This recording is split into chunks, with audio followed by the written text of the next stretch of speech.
Hello po mga ka-farmers. Dito po tayo ngayon sa bukid, sa pinyahan.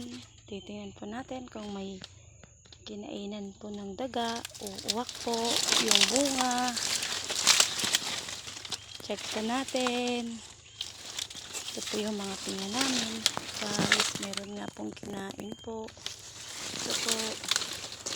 Sayang po.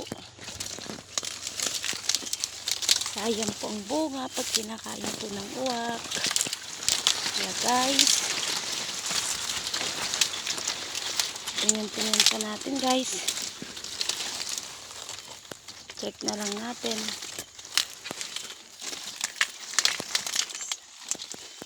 Po guys.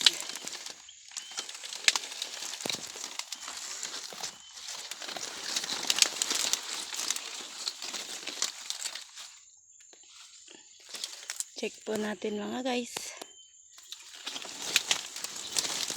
Sayang po ang pinya.